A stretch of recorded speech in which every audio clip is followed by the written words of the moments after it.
You ready? Yeah, everybody's coming up. Good morning, everybody. Principal Omar Crowder is going to speak. He's being supported by all of his assistant principals, as well as the president of CASA, which is the principals union here in Philadelphia. 2 weeks ago, as most of you know, the unimaginable happened to 8 of our students as they were just heading home after school. It has been the most challenging experience for a principal who has been here at this high school for almost a decade. Principal Crowder. Thank you. Good morning. My name is Omar Crowder, and I am the proud principal of Northeast High School. 2 weeks ago today, our community suffered a tragedy on a scale that we have not seen in the history of the school district of Philadelphia. We'd like to thank Governor Shapiro for visiting each student that was directly impacted. We also appreciate Mayor Parker for visiting our school and for speaking with our students. Since March 6th, when this mass shooting took place, we have collaborated with Superintendent Dr. Watlington and his cabinet to take all necessary steps to ensure that our students could return safely, and that we had proper supports in place for both our students and staff members. In order to address our mental health needs, we have worked closely with the following organizations: PATH, which is our neighborhood mental health provider; Lyra Health, which has provided staff mental health support; Kooth, an online mental health and well-being app; Carson Valley, and numerous school district offices. Because we have over 3,300 students, we did stagger a return to in-person instruction as we wanted to ensure that we had adequate staff to support them. Additionally, we have worked closely with the Philadelphia Police Department and SEPTA Police to ensure student safety. We have over 1,500 students that rely on SEPTA each day, which is roughly 46% of our student population. We are grateful for the increased patrols as they have helped students feel more comfortable coming to and from school. Our student attendance has steadily improved over the last 2 weeks, and we are now seeing attendance percentages close to what we generally see at this time of the year. We have been in touch with all the survivors and their families. Due to the fact that they are minors and out of concern for them, I cannot release private information at this time. However, we can confirm that 2 of the 8 students remain in the hospital. We are grateful that all of them have survived. These students are beginning their long road to recovery and healing. Please keep them in your thoughts and prayers. This event happened nearly a mile from our campus, and we do not know what caused the conflict. At this time, the Philadelphia Police have not confirmed who the intended target was or why the shooting happened. We ask that you reach out to them for more information. I have met with our entire student body to remind them that we are not going to be defined by senseless street violence, and we are not going to be defined by what feels like persistent lawlessness in our city. The school that I know and love, and that God has blessed me to lead, is a school focused on a love of teaching and learning. I have been here for 6 years as principal and 2 years as an assistant principal. I am proud of the fact that we are the top performing neighborhood high school in the city of Philadelphia, with exemplary academic and extracurricular programming. As we continue to recover from this violence, my sincere hope is that you will remember it does not define Northeast High School. Despite hurt and fear, our school community has continued to show up for one another, and that will not change. I've made it very clear to our students and staff that this narrative belongs to us, not to the streets.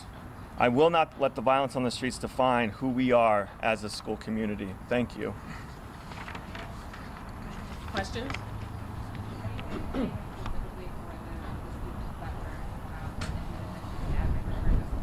Yeah, so we've made numerous hospital visits, home visits. We have fundraisers that are happening within our school. We've been able to also provide them with financial assistance as well. Obviously, when students return, I imagine the focus is on safety. Could you talk a little bit about how what's it like? How Yeah, it's definitely been a transition back. We because we staggered our return, we only had half of our students on any given day the first 2 days back last week. And so it's been a steady return to a semblance of normalcy. And so, the mood has gone from very somber and very sad to one of students just wanting to get back to normal. I'm curious about the timing of your comments, and were you waiting for the last suspect to be arrested as happened yesterday? Did that play a role in the timing? So my focus has been on my school community. And last week I spent the majority of my day visiting students and their families and making sure that my students here in the building had what they needed to feel supported and safe. The timing as far as when we could make this happen, it just so happened that the fourth suspect was apprehended, and I was ready to speak. It worked out that way. Yeah. What do you say to parents that are concerned at this point? Obviously, it's happening off campus. There's so much that we're able to do once students leave this building. Correct. And we met with our parents this week, and one of the things that we reiterated is that we have really increased our communication with both SEPTA Police and the Philadelphia Police Department. So this is a collaborative effort that we've been focused on, and just to reassure them that we're taking those steps and we're in constant contact with both agencies, and that we're also stepping up our patrols with our school safety office as well. And so we have the Cotman corridor I don't want to say on lock, but we've stepped up patrols around here for sure, and so that's the message we have shared with parents so far. Principal, you've been here for almost 10 years. Yeah. As something like this happens in this time, I mean, how do you, as the leader of this group, process? That's a great question. It's an easier question not to answer when I don't have cameras staring me down. I would say that I rely on my team, and I have an incredible team of administrators, of teachers. We've been an incredible support for one another, and that's I've had to lean on the people that I work with, and I lean on faith. Can you talk about obviously there's an ongoing physical recovery for the students injured, but there's also this emotional recovery for them and for their friends, for their peers. Can you talk a little bit about that and helping each other through that?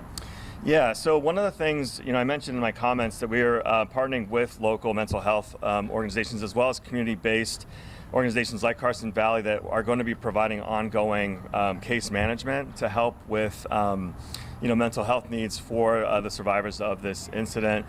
We have an amazing group of counselors here at our school that are committed to making sure that our kids are safe, and so we came up with a counseling plan in response to this that mirrored already the interventions and support that have already been in place here. Principal, I think a lot of the times in these situations we think about the students and how they're recovering, the parents who are concerned to send them to school. But sometimes the teachers are forgotten in all of this. How are you making sure the staff here know that they're supported during this time? Because I'm sure they're probably dealing with a lot. Absolutely. And so one of the first things that we did, so we went virtual for the first 2 days after this incident, and we brought our staff back on that Friday to give them an opportunity to reconnect as a staff. We had our counselors lead groups. We also are partnering with Lyra Health to provide ongoing mental health support for them. And this is going to be, we know that this is going to be an ongoing, long-term recovery effort, if you will. We're also, at this point, looking to partner with an outside organization that's going to focus on healing in particular for both our students and our staff. They have certainly not been forgotten here. As far as the Peace Not Guns event tonight, what role are you guys playing there? So that particular event is being led by the city council, and that's being led by the two council members. I will not be, no. You've been here for a decade. You said this is the worst thing you've seen in your time here. Do you fear that things are getting worse when it comes to safety here in the city, when it comes to students? Because this is so new and so close to home, it does feel that way. Yes, absolutely. And just speaking, from a personal perspective, yes. The short answer to that is yes. And as a professional educator, we know that it is, because although we're being told that gun violence is decreasing. When it happens to kids, it feels different and it's received differently. So. May I ask Dr. Cooper what support you've been able to provide Mr. Crowder and during this time?